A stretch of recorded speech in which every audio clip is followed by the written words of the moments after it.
Assalamualaikum warahmatullahi wabarakatuh. Jumpa lagi kita pada perkuliahan pada hari ini, yaitu untuk perkuliahan pertemuan yang ketujuh, dan kita satukan dengan pertemuan perkuliahan yang ke-8 untuk materi yang ke-6 dan ke-7, yaitu materi yang ke-6 yaitu tentang rule of law, dan materi yang ke-7 yaitu hak asasi manusia, HAM. Nah, oleh karena itu, maka pada hari ini ada dua materi, yaitu Rule of Law dan Hak Asasi Manusia untuk pertemuan kita yang ke-7 dan ke-8. Adapun tujuan pembelajaran yang akan kita sasar pada pertemuan kali ini, yaitu mengenai menjelaskan pengertian dan prinsip Rule of Law, menelaah bagaimana pelaksanaan Rule of Law di Indonesia. Yang ketiga, menjelaskan pengertian dan sejarah lahirnya HAM. Yang keempat, menjelaskan perkembangan pemikiran HAM di Indonesia. Dan kelima, menelaah bagaimana pelaksanaan dan penegakan HAM di Indonesia. Nah, kira-kira 5 inilah tujuan pembelajaran dalam dua materi kuliah kita, yaitu materi yang ke-6 dan ke-7 mengenai Rule of Law dan Hak Asasi Manusia. Mudah-mudahan bisa disimak dengan baik, bisa dipahami, dan hingga nanti dapat mengerjakan tugasnya kembali menjelaskan sesuai dengan pemahamannya masing-masing. Baik, langsung saja kita masuk kepada pengertian hak asasi manusia, di mana hak asasi manusia itu adalah hak yang dimiliki manusia sejak lahir sebagai manusia, yang merupakan anugerah Tuhan yang Maha Esa. Nah, hak asasi manusia adalah hak yang melekat pada diri manusia yang bersifat kodrati dan fundamental sebagai anugerah Tuhan yang harus dihormati, dijaga, dan dilindungi oleh setiap individu, masyarakat, atau bangsa. Nah, hal ini sejalan dengan penjelasan Undang-Undang Nomor 39 Tahun 99 tentang HAM yang menyatakan bahwa hak asasi manusia harus benar-benar dihormati, dilindungi, ditegakkan, dan oleh karena itu, pemerintah, aparatur negara, dan pejabat publik lainnya mempunyai kewajiban dan tanggung jawab menjamin terselenggaranya penghormatan, perlindungan, dan penegakan hak asasi manusia. Nah, selanjutnya menurut Miriam Budiarjo, hak asasi manusia adalah hak yang dimiliki manusia yang telah diperoleh dan dibawanya bersamaan dengan kelahiran atau kehadirannya di dalam kehidupan masyarakat. Adapun dasar dari semua hak asasi ialah bahwa manusia harus memperoleh kesempatan untuk berkembang sesuai dengan bakat dan cita-citanya. Sedangkan menurut Sumantri, hak asasi manusia menyangkut kehidupan manusia yang dimulai dengan kelahirannya sampai dengan meninggalnya. Bahkan orang yang sudah meninggal dan dimakamkan dalam liang lahat mempunyai hak juga. Nah, berdasarkan pendapat tersebut, perlu upaya serius dari semua pihak untuk melindungi, menghormati, dan memfasilitasi pelaksanaan hak asasi manusia. Tanpa pengakuan, penghormatan, dan pelindungan terhadap hak asasi manusia dari semua pihak, terutama negara, maka hak asasi manusia hanya akan merupakan teori belaka.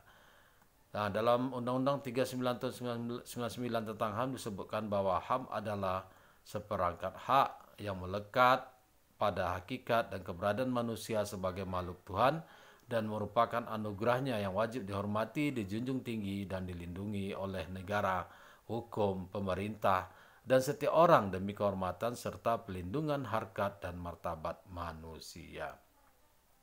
Nah, HAM tidak perlu diberikan, dibeli, atau diwariskan. HAM adalah bagian dari manusia secara otomatis. HAM berlaku untuk semua orang tanpa memandang jenis kelamin, ras, agama, etnis, golongan, pandangan politik, atau asal-usul sosial dan bangsa, serta tidak bisa dilanggar. Nah, seseorang tetap memiliki HAM walaupun sebuah negara tidak memiliki perangkat hukum yang mencantumkan HAM. Upaya menghormati, melindungi, dan menjunjung tinggi HAM menjadi kewajiban dan tanggung jawab bersama antara individu, masyarakat, pemerintah, dan negara. Nah, selanjutnya masuk kita pada pembahasan yang ke tujuan pembelajaran yang ketiga,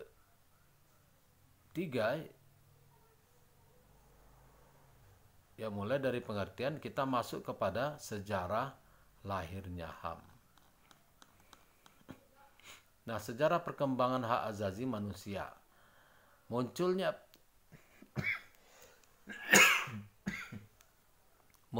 perjuangan hak asasi manusia dalam kehidupan berbangsa dan bernegara merupakan reaksi terhadap kesewenang-wenangan penguasa yang menginjak-injak harkat dan martabat manusia. Nah, kekuasaan absolut mutlak para raja dan kaisar yang menindas hak rakyat atau daerah, pola kekuasaan imperialisme dan kolonialisme, aneka diskriminasi, adanya negara kuat dan lemah, menuntut jaminan hak asasi manusia dalam negara maupun secara internasional. Nah, perjuangan untuk membela hak asasi manusia sebelum abad Masehi antara lain yang pertama, adanya hukum Hammurabi di Babilonia 2000 tahun sebelum Masehi yang menetapkan adanya aturan yang menjamin keadilan bagi semua warga negara. Hukum tersebut terkenal sebagai jaminan hak-hak asasi manusia. Kemudian yang kedua, Solon 600 tahun sebelum Masehi di Athena yang mengajarkan bahwa orang-orang yang berbudak karena tidak mampu melunasi utangnya harus dibebaskan. Yang ketiga, Flavius Anicius Justinian, Kaisar Romawi tahun 527 sebelum Masehi, merumuskan peraturan yang memuat jaminan atas keadilan dan hak asasi manusia. Peraturan ini menjadi dasar dan pola sistem hukum modern di negara barat. Yang keempat, Aristoteles 428-348 yang mengajarkan bahwa pemerintahan harus berdasarkan atas kemauan dan cita-cita mayoritas warga negaranya. Dan perkembangan dan perjuangan tentang hak asasi manusia pada masa sesudah Masehi ternyata lebih tegas dan berpengaruh terhadap praktik kehidupan bernegara. Peristiwa atau dokumen yang sesudah abad Masehi yang menunjukkan adanya jaminan hak asasi manusia antara lain. Yang pertama, Magna Carta. Lahirnya HAM di dunia oleh negara-negara modern dimulai dengan lahirnya Magna Carta, yaitu Piagam Besar di Inggris pada tanggal 15 Juni tahun 1215. Pada mulanya piagam ini merupakan perjanjian antara raja dan para baron. Ia tidak ada hubungan dengan HAM yang sesungguhnya. Baru setelah beberapa tahun, 1355, Parlemen Inggris menyetujui beberapa prinsip yang dikandung dalam Magna Carta tersebut. Hak hidup seseorang tidak dapat dirampas, kebebasan dan perampasan tanah hanya dapat diselesaikan melalui mekanisme hukum. Yang kedua, Declaration destroys the Elhoms et du Citoyen. Revolusi Besar Prancis pada tahun 1789 bertujuan membebaskan manusia warga negara Prancis dari kungkungan kekuasaan mutlak dari seorang raja penguasa tunggal atau absolut monarki di Prancis pada waktu itu Raja Louis ke-16. Istilah yang dipakai pada waktu itu adalah droit de l'homme yang berarti hak manusia, yang di dalam bahasa Inggris disebut human rights dan Menschenrechten dalam bahasa Belanda. Dalam bahasa Indonesia disebut dengan hak asasi manusia atau hak kemanusiaan. Dalam pernyataan ini dikemukakan semboyan liberté, égalité, dan fraternité. Kemerdekaan, persamaan, dan persaudaraan. Abraham Lincoln menentang adanya perbedaan warna kulit, agama, dan jenis kelamin dalam pemerintahan. Sedangkan F.D. Roosevelt tahun 1941 menganjurkan untuk melaksanakan 4 macam kebebasan, yaitu yang pertama, kebebasan berbicara dan mengungkapkan pendapat, freedom of speech and expression. Yang kedua, kebebasan memilih agama, freedom of religion. Ketiga, kebebasan dari rasa takut, freedom of from fear. Dan kebebasan dari kekurangan dan kelaparan, freedom from war. Kemudian, yang kelima, Universal Declaration of Human Rights, 10 Desember 1948. Disahkan oleh Majelis Umum Perserikatan Bangsa-Bangsa pada bulan Desember 1948. Deklarasi ini merupakan tahap pertama dari 3 tahap program yang dirancang untuk menjadi sebuah International Bill of Rights yang didasarkan atas kewajiban-kewajiban yang mengikat negara-negara secara universal dan diperkuat oleh perangkat kerja dewan dan administrasi yang efektif. Secara kronologis, 3 tahapan ini adalah: 1. Sebuah deklarasi yang menetapkan bermacam-macam hak manusia yang harus dihormati. Kedua, serangkai ketentuan konvenen yang mengikat negara-negara untuk menghormati hak-hak yang telah ditetapkan tersebut. Ketiga, langkah-langkah dan perangkat kerja untuk pelaksananya. Kelima, yang keenam, pada tahun 1966, PBB secara aklamasi menyetujui 2 perjanjian. Yang pertama, perjanjian tentang hak-hak ekonomi, sosial, dan budaya, Covenant on Economic, Social, and Cultural Rights. Yang kedua, perjanjian tentang hak-hak sipil dan publik, Covenant on Civil and Political Rights. Memasuki abad ke-21, kesadaran warga negara dan negara-negara di dunia akan hak asasi manusia dan pengakuannya serta pelindungannya mengalami peningkatan. Perlindungan hak asasi manusia bagi warga negara suatu negara terkadang menjadi salah satu syarat agar negara tersebut mendapat bantuan berupa hibah atau pinjaman dari negara maju atau dari lembaga internasional seperti WHO, UNESCO, World Bank, dan sebagainya. Dalam kehidupan sehari-hari, ada kecenderungan setiap orang ingin diakui akan hak-haknya sebagai bagian dari komunitasnya, baik itu di lingkungan keluarga, sekolah, masyarakat, bahkan dalam negara. Namun demikian tidak jarang dalam praktiknya penuntutan hak asasi manusia justru melanggar hak asasi manusia orang lain atau bahkan melanggar norma hukum yang berlaku. Misal demonstran yang merusak fasilitas umum saat menyampaikan orasinya merasa tidak bersalah meskipun telah jelas-jelas merusak. Kasus lain misalnya bermunculan aliran kepercayaan bahkan agama baru yang menurut penganut agama lainnya telah menodai ajaran agamanya. Dengan banyaknya kasus konflik yang disebabkan oleh pemahaman hak asasi manusia pada berbagai bidang, hak asasi manusia melekat pada diri setiap individu sehingga tidak dapat dirampas dan dihilangkan daripadanya tanpa merendahkan kedudukan dan martabatnya sebagai manusia. Dalam hal individu sebagai anggota dari suatu negara, maka negara memiliki kewajiban untuk memfasilitasi dan melindungi hak individu dari warga negaranya. Meski demikian, pengakuan akan hak asasi manusia memiliki sejarah yang panjang. Pada awalnya individu anggota suatu negara hanyalah abdi penguasa yang hanya boleh bertindak atas izin penguasa. Seiring dengan berjalannya waktu, maka pengakuan dan pelindungan terhadap hak asasi setiap individu pun mengalami peningkatan meskipun melalui perjalanan sejarah yang panjang. Sejak abad ke-13, perjuangan mengukuhkan ide HAM sudah dimulai, yaitu pada tahun 1215 ditandatanganinya Magna Carta oleh Raja John Lackland. Meskipun piagam ini sebenarnya hanya melindungi kaum tertentu dan tidak termasuk pelindungan pada kaum budak, namun hal ini dianggap merupakan tonggak perjuangan hak asasi manusia. Bahkan dalam paham negara hukum, pengakuan dan pelindungan HAM merupakan keniscayaan dan dianggap sebagai ciri mutlak dari negara hukum. Nah, selanjutnya kita akan masuk kepada pembahasan materi kita tentang hak asasi manusia, yaitu tepatnya kita akan berbicara tentang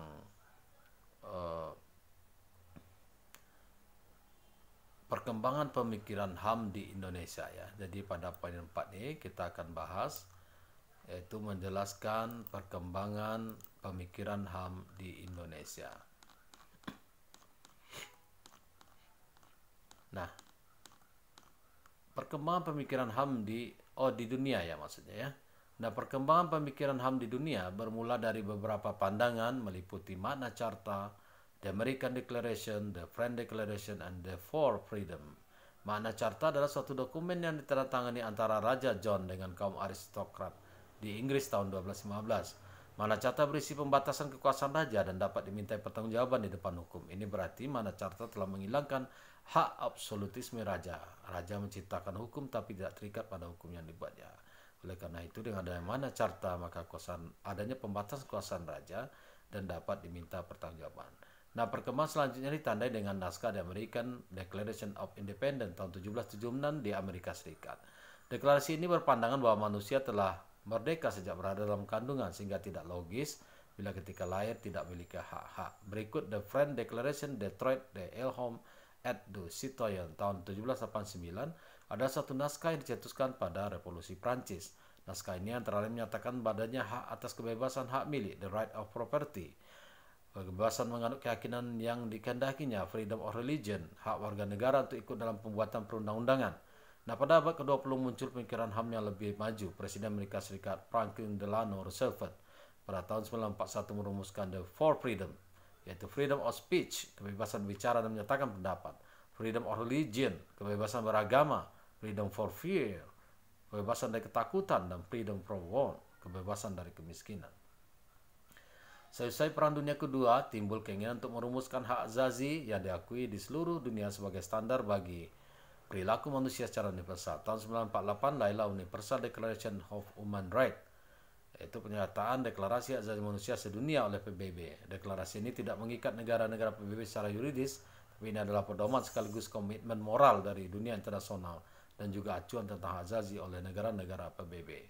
Saat ini pemikiran HAM terus berlangsung sesuai dengan konteks ruang dan waktu dan zaman. Nah, secara garis besar pemikiran HAM meliputi 4 generasi. Generasi pertama berpendapat bahwa pengertian HAM hanya berpusat di bidang hukum dan politik sebagai dampak dan situasi Perang Dunia Kedua. totalitarisme, dan keinginan negara-negara yang baru merdeka untuk menciptakan satu tertib hukum yang baru. Generasi kedua menunjukkan pemikiran HAM yang menuntut hak yuridis, hak sosial, ekonomi, politik, dan budaya. Pada generasi kedua lahir International Covenant on Economic, Social and Cultural Rights and International Covenant on Civil and Education Rights pada sidang PBB tahun 1966. Pemikiran selanjutnya pada generasi ketiga yang menjanjikan adanya kesatuan hak ekonomi, sosial, budaya, politik, dan hukum, yaitu berupa hak-hak melaksanakan pembangunan, the right of development. Keadilan dan pembangunan HAM harus dimulai sejak dimulainya pembangunan itu sendiri. Sedangkan pemikiran terakhir, pemikiran generasi keempat, lahir sebagai reaksi dari the right of development, karena peranan negara yang lebih dominan dan pembangunan terfokus pada pembangunan ekonomi, sehingga mengabaikan aspek kesejahteraan rakyat. Pemikiran generasi keempat dipelopori oleh negara-negara Asia yang pada tahun 1943 melahirkan Declaration of the Basic Duties of Asia People and Government. Deklarasi ini juga berbicara mengenai kewajiban hak asasi yang mengukuhkan keharusan imperatif dari negara untuk patuh pada HAM. Negara-negara Afrika juga merumuskan HAM-nya sendiri sesuai dengan ciri khasnya dan menggabungkannya dengan dua komponen PBB, hak politik dan ekonomi, yaitu Banjul Charter 1947. Asia juga merumuskan piagam HAM-nya tahun 1943 berupa Bangkok Declaration. Selanjutnya kita masuk pada pembahasan yang berikutnya, yaitu perkembangan pemikiran HAM di Indonesia. Pemikiran dan perkembangan HAM di Indonesia, yaitu perkembangan pemikiran HAM di Indonesia. Nah, bagaimana perkembangan pemikiran HAM di Indonesia? Nah, ini bisa kita lihat dari perkembangan pemikiran HAM sebelum kemerdekaan 1908-1945. Pemikiran HAM pada periode ini dapat ditemui dalam organisasi pergerakan seperti Budi Utomo, Perhimpunan Indonesia Sarekat Islam, Indonesia Party, Kongres Pemuda yang melahirkan Sumpah Pemuda pada perdebatan dalam sidang BPUPKI. Dalam masa ini terlihat adanya kesadaran berserikat, mengeluarkan pendapat, bebas dari penindasan dan diskriminasi, dan hak untuk menentukan nasib sendiri, the right of self-determination. Perdebatan mengenai HAM terjadi dalam sidang BPUPKI 1945 antara Insinyur Soekarno dan Profesor Supomo di satu pihak dengan M. Hatta dan Profesor Yamin di pihak lain. Insinyur Soekarno mengatakan bahwa sebaiknya dihilangkan paham liberalisme dan individu bila hendak mendirikan negara berdasarkan paham kekeluargaan, gotong royong, dan keadilan sosial. Sebaliknya, M. Hatta menyatakan bahwa masih perlu disebutkan beberapa hak warga negara walaupun negara berdasarkan kekeluargaan supaya tidak terjadi negara kekuasaan. Dari sini kita tahu bahwa HAM memiliki akar sejarah yang kuat karena pemikiran HAM telah menjadi perhatian para tokoh pergerakan bangsa. Nah, periode setelah kemerdekaan 1945 sampai sekarang ya, periode 1945-50, pemikiran HAM telah mendapat legitimasi secara formal karena tercantum dalam hukum dasar yaitu Undang-Undang 45. Ini prestasi bangsa Indonesia mengakui HAM sebelum adanya deklarasi HAM sedunia yang baru ada tahun 1948. Bersama dengan itu, prinsip kedaulatan rakyat dan negara hukum dijadikan sendi bagi penyelenggaraan negara Indonesia merdeka. Periode 1950-1959, periode ini dikenal sebagai masa demokrasi parlementer. Pemikiran HAM mendapat momentum karena suasana kebebasan yang menjadi semangat demokrasi liberal. Partai politik sepakat substansi HAM universal dan pentingnya HAM tercantum dalam Undang-Undang Dasar. Periode 5966, pada periode ini sistem pemerintahan berlaku sistem demokrasi terpimpin. Dalam kaitannya dengan HAM, terjadi pembatasan yang ketat oleh kekuasaan atas hak sipil dan hak politik warga negara, seperti hak berserikat, berkumpul, dan menyatakan pendapat.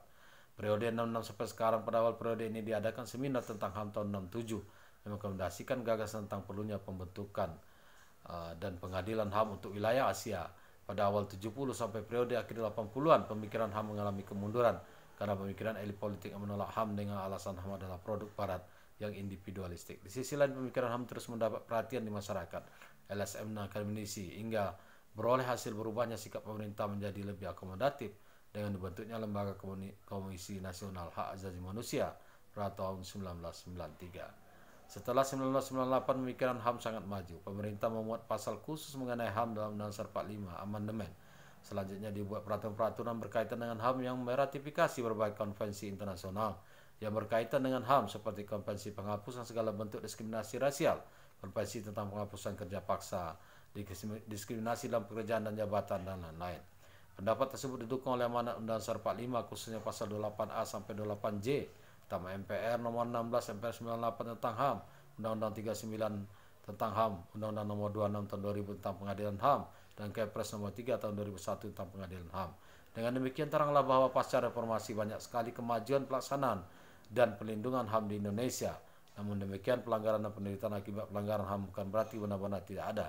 Oleh karena itu perlu dukungan semua pihak untuk tegaknya hak asasi manusia di bumi Indonesia. Nah, penjabaran hak asasi manusia dalam Undang-Undang 45. Undang-Undang 45 tetapkan tanggal 18 Agustus 45, 3 tahun lebih dahulu dari Universal Declaration of Human Rights. Ini membuktikan bahwa pengakuan HAM lebih dulu di Indonesia dibandingkan di dunia. Tetapi walaupun demikian, nyatanya pelaksanaan HAM di Indonesia khususnya dalam masa Orde Baru pelaksanaannya kurang memuaskan. Di dalam pembukaan Undang-Undang 45 banyak memuat hak asasi manusia mulai dari alinea pertama sampai dengan alinea terakhir. Misalnya pada alinea pertama berbunyi kemerdekaan ialah hak segala bangsa, mengandung makna bahwa pengakuan terhadap kebebasan atau kemerdekaan dari segala bentuk penjajahan terhadap bangsa lain. Pada alinea kedua berbunyi mengatakan rakyat Indonesia pintu gerbang kemerdekaan negara Indonesia merdeka beserta berdaulat dan makmur, mengandung makna bahwa adanya pengakuan hak di bidang politik berupa hak asasi bangsa, yakni hak kedaulatan, dan di bidang ekonomi berupa kemakmuran dan keadilan. 3. Pada alinea ketiga berbunyi atas berkat rahmat Allah Maha Kuasa dan didorongkan oleh keinginan luhur supaya kehidupan bangsa bebas, mengandung makna bahwa adanya pengakuan hak dan kewajiban beragama serta hak atas kebebasan berkebangsaan dilandasi oleh nilai-nilai luhur. Sedangkan pada alinea keempat berbunyi melindungi segenap bangsa Indonesia dari seluruh tumpah darah Indonesia dan untuk memajukan kesejahteraan umum, mencerdaskan kehidupan bangsa, melaksanakan tertiban dunia, mengandung makna bahwa adanya pengakuan dan pelindungan terhadap hak asasi dalam segala bidang, yaitu pendidikan, politik, hukum, sosial, budaya, dan ekonomi. Hak asasi manusia tersirat dalam sila-sila Pancasila sebagai berikut. Sila Ketuhanan Maha Esa jelas itu menyampaikan kebebasan beribadah. Setiap agama diberi kesempatan sama untuk merayakan hari rayanya. Sila kedua, kemanusiaan dan beradab. Setiap orang mempunyai hak diperlakukan secara manusiawi. Adanya praduga tidak bersalah yang sebelum terbukti secara nyata menurut undang-undang. Sila persatuan Indonesia diletakkan atas dasar kesadaran kebangsaan. Lahir dari sikap mengutamakan kepentingan bangsa di atas kepentingan suku, golongan, partai, dan lain. Nah, kesadaran bangsa ini merupakan tanda untuk mempertahankan hak asasi manusia. Sebab tanpa adanya kesadaran kebangsaan ini tidak ada jaminan bahwa HAM akan mendapat pelindungan. Sila keempat, kerakyatan lebih melebihi jasana dalam persoalan perkaulitan, perwakilan seperti kebebasan mengeluarkan pendapat baik lisan maupun tulisan, berkumpul menjadi anggota partai politik. Yang kelima, keadilan sosial bagi seluruh rakyat Indonesia. Setiap orang mempunyai hak mendapat kehidupan yang layak sebagai manusia yang terhormat. Nah, pasca reformasi yang salah satunya dalam melakukan amandemen terhadap Undang-Undang 45, di mana ketentuan mengenai hak asasi manusia dan hak warga negara telah mengalami perubahan yang mendasar. Pasal-pasal tentang hak asasi manusia itu sendiri termuat terutama dalam pasal 28A sampai 28J. Selanjutnya dapat dilihat sebagai berikut. Kemerdekaan adalah hak segala bangsa, hak untuk memperoleh kedudukan yang sama, hak atas pekerjaan kehidupan yang layak, hak untuk ikut serta dalam upaya pemulihan negara, hak untuk mendapat kemerdekaan berserikat, berkumpul, mengeluarkan pikiran dengan lisan tulisan, hak yang berkaitan dengan asasi manusia antara lain, hak untuk mempertahankan hidup dan kehidupan, hak untuk membentuk keluarga, hak setiap anak berhak kelangsungan hidup, tumbuh dan berkembang serta berhak perlindungan kekerasan dan diskriminasi, hak untuk mendapat hak untuk membentuk keluarga dan keturunan, hak kelangsungan hidup, tumbuh dan berkembang, hak untuk mengembangkan diri melalui pemenuhan kebutuhan dasarnya, berhak mendapatkan pendidikan, manfaat dari ilmu pengetahuan, teknologi, seni dan budaya, meningkatkan kualitas hidupnya dan demi kesejahteraan umat manusia. Kemudian hak untuk memajukan diri dalam perjuangan haknya secara kolektif, atas pengakuan, penjaminan, perlindungan dan kepastian hukum yang adil serta perlakuan yang sama di hadapan hukum, hak untuk bekerja dan mendapat imbalan dan perlakuan yang adil dan layak dalam hubungan kerja, hak untuk memperoleh kesempatan yang sama dalam pemerintahan dan hak status kewarganegaraannya, hak bebas memeluk agama, berhak meyakini kepercayaan, hak atas kebebasan serikat berkumpul, mengeluarkan pendapat, hak untuk berkomunikasi, memperoleh informasi, hak atas perlindungan pribadi, keluarga, kehormatan, martabat, hak untuk bebas dari penyiksaan atau perlakuan yang merendahkan derajat martabat manusia, hak untuk hidup sejahtera lahir dan batin, hak untuk mendapat kemudahan dan perlakuan khusus, memperoleh kesempatan dan manfaat yang sama guna mencapai kesamaan dan keadilan, atas jaminan sosial, hak untuk mempunyai milik pribadi, hak untuk hidup tidak disiksa, kemerdekaan pikiran dan hati nurani, hak bebas dari perlakuan yang sifat diskriminatif atas dasar apapun dan berhak mendapat perlindungan terhadap perlakuan apa yang bersifat diskriminatif, hak memeluk agama dan kepercayaan, hak ikut serta dalam usaha pertahanan keamanan negara, dan hak mendapatkan pendidikan. Macam-macam hak asasi manusia telah dijabarkan dalam Batang Tubuh Dasar 45 pasal 28A sampai 28J. Tidak akan bermakna jika semua pihak pemerintah dan seluruh komponen bangsa tidak memiliki pemahaman keinginan kuat dan usaha untuk memfasilitasi, melindungi dan menegakkan HAM itu sendiri. Oleh karenanya perlu diupayakan pelindungan HAM. Pelindungan HAM perlu diadakan dengan pertimbangan sebagai berikut. HAM menjadi hak dasar atau hak pokok yang dimiliki manusia sejak lahir sebagai anugerah Tuhan Yang Maha Esa yang harus dilindungi, dihormati dan dipertahankan. Negara Indonesia khususnya yang merupakan bagian dari masyarakat internasional atau dunia yang masuk menjadi anggota PBB mengemban tugas dan tanggung jawab moral untuk menjunjung tinggi HAM yang telah ditetapkan oleh PBB serta instrumen internasional lainnya mengenai hak asasi manusia yang telah diterima oleh Indonesia. Nah, kewajiban menurut Undang-Undang 45, penjajahan, ikut serta pembelaan negara, ikut serta dalam usaha pertahanan keamanan negara, mengenyam pendidikan dasar. Nah, kewajiban dasar manusia menurut Undang-Undang 39 tahun 99 tentang HAM, pertama, setiap orang ada di wilayah Indonesia wajib patuh dan pada peraturan perundang hukum tak tertulis dan hukum internasional mengenai hak asasi manusia yang telah diterima oleh negara Republik Indonesia. Setiap warga negara wajib ikut serta dalam upaya pembelaan negara sesuai dengan ketentuan peraturan undang-undang. Setiap orang wajib menghormati hak asasi manusia orang lain, moral, etika, dan tata tertib kehidupan masyarakat, bangsa, dan negara. Nah, setiap orang wajib tunduk pada pembatasan ditetapkan oleh undang-undang yang maksud untuk menjamin pengakuan serta penghormatan atas hak dan kebebasan orang lain dan untuk memenuhi tuntutan yang adil sesuai dengan pertimbangan moral, keamanan, dan ketertiban umum dalam suatu masyarakat demokratis. Nah, dalam Undang-Undang Nasional, pengaturan HAM dan ketatanegaraan negara ini merupakan acuan normatif dalam pemajuan dan pelindungan HAM yang cantumkan dalam Undang-Undang 45 serta peraturan perundang-undang lainnya. Dalam Undang-Undang 45, naskah asli maupun yang telah diamandemen terdapat beberapa ketentuan terkait dengan HAM yang secara langsung maupun tidak langsung menjabarkan nilai kemanusiaan yang terdapat dalam falsafah Pancasila. Dalam Undang-Undang 45, naskah asli HAM dicantumkan dalam bagian pembukaan dan batang tubuh. Ada 4 jenis HAM dicantumkan, yaitu hak berserikat dan berkumpul, hak mengeluarkan pendapat, hak untuk bekerja, dan hak beragama. Meskipun terbatas, penjaminan HAM telah mendahului deklarasi hak asasi dunia. Perdebatan yang ada pada sidang PPKI adalah pemikiran modern, sehingga M. Hatta mengatakan Undang-Undang 45 adalah undang-undang dasar paling modern di dunia.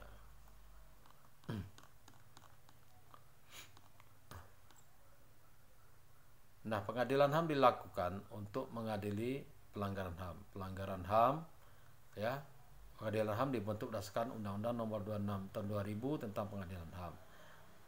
Jadi pelanggaran HAM adalah setiap perbuatan seseorang atau sekelompok orang termasuk aparat negara baik sengaja maupun tidak sengaja atau kelalaian yang secara hukum mengurangi, menghalangi, membatasi dan atau mencabut HAM seseorang atau sekelompok orang yang dijamin undang-undang dan tidak didapatkan atau dikhawatirkan tidak akan memperoleh penyelesaian hukum yang adil dan benar.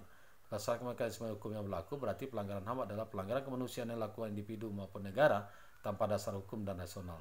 Pelanggaran HAM ada 2 kategori, yaitu berat berupa kejahatan terhadap kemanusiaan dan genosid, dan ringan selain dari 2 bentuk pelanggaran berat. Pelanggaran dapat dilakukan oleh individu dan antar negara kepada individu. Pelanggaran HAM oleh negara terhadap rakyat bisa berupa by commission, dilakukan langsung oleh negara, by omission, di mana negara membiarkan terjadi pelanggaran, dan pelanggaran terhadap pemenuhan, fulfillment. Undang-undang ini mengedepankan tanggung jawab, pelindungan, protect, pemajuan, promote, penghormatan, respect, dan pemenuhan, fulfill HAM pada pemerintah. Nah, pengadilan HAM berada di bawah lingkungan pengadilan umum yang berwenang memeriksa dan memutus perkara pelanggaran HAM. Untuk pelanggaran HAM berat berlaku atas azas retroaktif berlaku surut. Berdasarkan undang-undang ini juga dibentuk pengadilan ad hoc untuk memeriksa dan memutuskan perkara pelanggaran hak asasi manusia yang berat yang terjadi sebelum berlakunya Undang-Undang Nomor 26 Tahun 2006. Indonesia dapat dikatakan satu-satunya negara memiliki pengadilan khusus HAM dengan lingkup nasional berwenang mengadili dan hampir serupa dengan pengadilan pidana internasional, International Criminal Court hingga saat ini. Walaupun demikian, ada perbedaan dengan ICC yang kemudian menjadi kelemahan Undang-Undang Nomor 26 2000 seperti tidak ada penjelasan yang cukup mengenai elemen-elemen kejahatan termasuk soal tanggung jawab komando dan seterusnya. Kelemahan ini membuat pelaksanaan pengadilan HAM menjadi lemah juga. Nah, pada naskah Undang-Undang 45 yang telah diamandemen ke-1 sampai ke-4 ditambahkan pasal-pasal HAM yang lebih lengkap dan diletakkan dalam bab 10A pasal 28A sampai 28J. Konsekuensinya adalah setiap peraturan yang tidak sesuai dengan melanggar HAM harus dibatalkan. Mungkin juga dengan tindakan yang tidak sesuai dengan HAM berarti melanggar konstitusi. Yang banyak kasus pelanggaran HAM di Indonesia seperti tewasnya aktivis HAM Munir, kasus Talang Sari Kampung, kasus Tanjung Priok, 84 Kerusuhan Mei 98 dan lainnya, maka pengadilan HAM sudah layak dan tepat. Pengadilan HAM akan menjawab dengan sungguh-sungguh mengadili pelaku pelanggaran HAM sehingga para saksi dan korban akan mendapatkan pelindungan dan keadilan. Selanjutnya kita masuk pada sesi materi pada hari ini, yaitu tentang materi kita ya, rule of law ya. Tadi sudah kita sampaikan bahwa kita akan berbicara tentang rule of law ya. Kita bicara tentang prinsip of rule of law dan bagaimana pelaksanaan rule of law di Indonesia.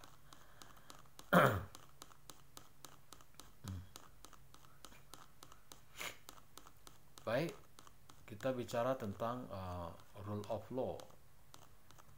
Nah, munculnya rule of law pada abad 19 di Eropa bersamaan dengan munculnya ide tentang demokrasi dan negara konstitusi. Ini adalah reaksi terhadap kekuasaan absolut dari para raja dan bangsawan juga pihak gereja yang dikenal dengan sebagai ancient regime. Kekuasaan raja dibatasi dalam suatu konstitusi. Kemudian lahirlah negara konstitusi yang melahirkan doktrin rule of law, seperti supremasi hukum dan kesamaan setiap orang di depan hukum. Menurut Martini, secara formil rule of law diartikan sebagai kekuasaan umum yang terorganisir, organized public power. Hal ini dapat diartikan bahwa setiap negara mempunyai aparat penegak hukum. Sedangkan secara hakiki rule of law terkait dengan penegakan hukum yang menyangkut ukuran hukum yang baik dan buruk, just and unjust law. Berdasarkan pengertian ini, maka setiap negara hukum harus memberikan keadilan, kemanfaatan, dan kepastian bagi masyarakat warga negaranya. Prinsip material dan formal rule of law. Berdasarkan pengertiannya, Friedman membedakan rule of law menjadi dua. Secara formal, rule of law diartikan sebagai kekuasaan umum yang terorganisasi, organized public power, misalnya negara, sedangkan secara hakiki rule of law terkait dengan penegakan rule of law karena menyangkut ukuran hukum yang baik dan buruk, just and unjust law. Ini sangat tergantung dengan masyarakat yang mereka ragam, sehingga keberadaan rule of law tidak hanya ditentukan oleh hukum, tapi juga oleh ada tidaknya keadilan dalam masyarakat. Menurut Abedise dalam Kailan, terdapat tiga unsur yang fundamental dalam rule of law, yakni pertama, supremasi aturan-aturan hukum; dua, equality before of law; ketiga, terjaminnya hak asasi manusia oleh undang-undang serta keputusan-keputusan pengadilan. Dengan lain perkataan, bahwa rule of law adanya pemberian pelindungan hukum bagi warga negara oleh negara melalui pelembagaan peradilan yang bebas dan tidak memihak, dan adanya perjaminan hak asasi manusia. Di dalam rule of law ini ada konstitusi, perundang-undangan, dan perangkat perundang-undangan. Republik Indonesia telah memiliki prinsip rule of law dalam Undang-Undang Dasar 45, sedangkan menurut Komisi Internasional Ahli Hukum dalam konferensinya di Bangkok tahun 65, merumuskan syarat-syarat dasar penyelenggaraan pemerintahan yang demokratis di bawah rule of law sebagai berikut. 1. Perlindungan konstitusional yang menjamin hak individu dan menentukan prosedur untuk memperoleh perlindungan hak yang dijamin. 2. Badan kehakiman yang bebas dan tidak memihak. 3. Pemilihan umum yang bebas. 4. Kebebasan untuk menyatakan pendapat. 5. Kebebasan berserikat dan beroposisi. 6. Pendidikan kewarganegaraan, yaitu civic education. Nah, prinsip secara formal pada bagian pembukaan Dasar 45 disusunlah kemerdekaan. Pada bagian batang tubuh pasal 1 ayat 3, Indonesia adalah negara hukum. Pasal 24, kekuasaan kehakiman. Pasal 27, segala warga negara sama kedudukan dalam hukum. Pasal 28, hak asasi manusia. Prinsip formal adalah jaminan keadilan bagi masyarakat oleh negara ini bersifat tetap dan instruktif bagi penyelenggara negara, pemerintahan, dan harus dijadikan dasar hukum pengambil kebijakan. Prinsip secara hakiki atau material. Prinsip hakiki dapat dilihat dari pelaksanaan rule of law pada penyelenggaraan pemerintahan atau the enforcement rule of law. Ini tergantung pada kepribadian nasional masing-masing bangsa. Bagaimana pelaksanaan rule of law di Indonesia? Dengan melihat prinsip formal dan material dari rule of law, dapat dilihat bahwa dari prinsip formal Indonesia telah memiliki jaminan tegaknya hukum dan keadilan. Pembukaan Dasar 45 adalah start fundamental norm dan amanat yang harus dipatuhi oleh penyelenggara negara untuk mewujudkan keadilan. Namun rule of law tidak hanya ditentukan dengan hadirnya aturan-aturan formal, tapi juga pada masyarakatnya atau bangsa Indonesia. Ini adalah prinsip material. Masyarakat sebagai pendukung Dasar 45. Kesadaran dan kepatuhan masyarakat terhadap penegak hukum, polisi, hakim, jaksa, pengacara pada hukum yang berlaku pada, maka akan terlihat suksesnya penegakan hukum. Bila berbicara tentang manusia berarti juga terkait dengan etika, moral, mental, akhlak manusia Indonesia. Sacipto Rajo menawarkan ide penegakan hukum progresif yang sesuai dengan konteks Indonesia, itu dengan mengangkat Pancasila sebagai prinsip rule of law. Nilai-nilai Pancasila yang berakar dari budaya Indonesia dapat menggantikan nilai-nilai rule of law yang berasal dari Eropa, sehingga kita dapat mengedepankan nilai moral, etika, mental, akhlak dibanding perundang-undangan. Baik, demikianlah materi kita pada hari ini. Mudah-mudahan bisa dipahami dua topik sekaligus untuk pertemuan kita, untuk pertemuan yang ke-7 dan ke-8, bagian materi yang ke-6 dan ke-7, di mana kita membicarakan tentang HAM dan juga tentang rule of law. Mudah-mudahan bisa dipahami dan dapat menjawab salah satu dari tujuan pembelajaran ini sebagai tugas yang selalu kita berikan sebagai evaluasi dalam memahami materi. Baik, terima kasih. Assalamualaikum warahmatullahi wabarakatuh.